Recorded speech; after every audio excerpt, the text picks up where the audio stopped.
Hi there. Welcome to the next in our series of small talks from Kaufman Children's Center. My name is Kerry Peterson. I'm a board certified behavior analyst and a speech language pathologist. This small talk is taking place during the COVID-19 pandemic, which has certainly been an unsettling time for all of us. So it's thrust us into a pretty unfamiliar world where our schedules are different. Some of us don't have regular schedules any longer. And so our ABA program recently shared some strategies to try to increase structure for a child's day and reduce potentially challenging behavior. So many parents are struggling to balance working from home, absence of school schedule, and the demands of other children while also trying to incorporate teaching and learning activities for sometimes more than one child at a time. Parents may feel very overwhelmed with the pressure of believing that they have to try to replace and become their child's teacher or therapist, at the same time managing everyday tasks and sometimes work themselves from home. Some children may be demonstrating more challenging behavior as a result of too much time at home, a lot of downtime, reduced structure. And so we started hearing some of these challenges from our families and wanted to provide them with specific strategies and things that they could do immediately to structure a child's day and reduce some challenging behavior. So in the next few minutes, we're going to review 4 tips for getting through each day by providing some structure and just keeping it simple and keeping it real. So we're going to talk about how this can be incorporated into things you're already doing in terms of daily activities, because these are rich with learning opportunities for your child. So this means you don't have to come up with a lot of teaching and learning opportunities. Let's take what you're already doing and structure it in a way that provides some learning and practice for your child. So let's start with tip number 1 for keeping it simple and keeping it real. The first tip is schedule. Try to establish and keep a somewhat predictable, consistent schedule for the day for your child. Structure each day from waking until bedtime with activities and routines and put them into a visual schedule. We all perform better when we have a schedule and we know what's happening next. Activities that you and your child do every day are rich with learning opportunities, and this will reduce some of the burden of feeling as though you have to create these artificially. So helping your child to understand and follow a schedule is a really important skill that you can be working on right now, every day, and will help them for years to come. Schedules can be made using pictures, words, real photos, whatever you know would work best for your child. Some children might benefit from a schedule that includes objects that are associated with the activity, such as a toothbrush, a washcloth for taking a bath, a spoon to indicate it's time to eat. So you know your child best and what would help them understand what's expected of them when you show them the object or the picture. So be sure to include activities that your child likes to do into the schedule, because we want to make sure that when we show the child the schedule, it doesn't seem to them that something not very fun is about to happen. So it's important to have a nice balance of things the child really likes to do and things that you want the child to do that might not be their favorite. So here's a few examples of some schedules. You can make a schedule for the entire day, or you can make a schedule that includes just a small part of their day that might include 1 hour worth of activity. So for example, we might tell the child, look honey, we're going to have breakfast, brush our teeth, get dressed, and then we're going to have some time to play. And so this really takes about what would be 1 hour, and it lets the child know what you're going to be expecting of them for the next hour. So you might want to provide a warning before you're going to tell your child that you're going to change what they're currently doing to do one of these activities. So you might say, hey, remember our schedule? 2 more minutes and it's going to be time for breakfast. I'll be right back in 2 minutes and we're going to put toys away and have breakfast. And then you might come back and say, all right, it's time for breakfast. We're going to clean up toys and instruct your child then to follow through with preparing to do this activity. So when the activity is finished, you want to be sure to move that picture. Bring your child back to the schedule and say, hey, look, we had a good breakfast. Breakfast time is all done, and we move it over to here. Now we need to go brush our teeth. Are you going to use your SpongeBob toothbrush or your Mickey Mouse toothbrush? Let's go see. It's time to brush teeth, and then we're going to follow through with the next activity. And you're going to move on from there. So the next tip we're going to talk about is reinforce. Reinforcing means that we're doing something in response to a behavior that actually is going to increase the likelihood that the behavior happens again in the future.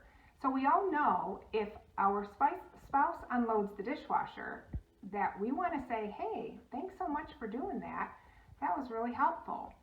And we're doing that because we appreciate it, but we also know that people respond to reinforcement. And so we're likely to see that partner or spouse help out more often, unload the dishwasher again a couple of nights later. Children also need reinforcement. We need to let them know that a behavior that they demonstrated is something we like, we want to see more often. And so if we're going to reinforce, we have to think about what are the things my child really loves? Do they love certain toys, certain treats? Do they like social praise, like telling them what a great job they did or giving them a hug? Do they like iPad time or to get to go outside? So one thing you might have to consider is looking at how much free access your child is already getting to the things they find reinforcing. So if your child loves iPad time and they're already having free access to their iPad, you're not likely going to get them to do a task in order to get access to the iPad. So we talk in behavior analysis sometimes about limiting access to things that we know a child already really likes so that they don't get too much of it for free. So one thing we would want to suggest is if there's an activity your child doesn't love to do, you're going to make sure that you've taken the activity they do like to do and you've limited their access to it a little bit so they aren't already kind of full of getting to do that. In other words, this is valuable because I haven't been doing it all day long. And we might say, hey, we need to get our toys cleaned up so we can go outside. If cleaning up is something your child doesn't typically like to do, we can frame it in a first then, which lets the child know we're going to do this activity and then right away when it's done, you're going to get to do something very valuable that you like to do. So we would say, okay, hon, we need to clean up toys and then you can have some iPad time. So the next tip we're going to talk about is setting limits. Remember we talked a little bit about we want to reinforce behaviors that we want to see more often. That means we have to have some things that we know the child likes and hasn't already gotten too much access to throughout the day. So previously in the tip before on reinforcement, it's important that we set some limits. So tip number 3 is setting some limits. If your child is on the iPad all day, it's probably not going to be very reinforcing to tell them if they clean up toys, they'll get iPad. So the next tip really talks about examining those things your child likes to do and even things they like to eat, snacks, and kind of hold those back to some extent or at least reduce them so that they remain valuable and we can use those to try to reinforce some behaviors we want to increase. The last tip we're going to talk about is planning for sameness and predictability. So it's really important as much as you're able to keep those bedtimes and waking times as close to what they were prior to this extended period at home. If we allow that bedtime to drift later and later and allow a child to sleep in longer and longer, it's going to be very difficult to undo those patterns in time when we need to get back to a regular schedule. So it's important to try to keep your child going to bed at the same time and waking up at the same time. And this will make it easier when school resumes or when therapy sessions resume. It's also really important in terms of supporting bedtime and waking time to have your child spend as much time outdoors as you're able to. Getting a lot of daylight and exercise is really important for sleep cycles, and we want to make sure that your child is sleeping well.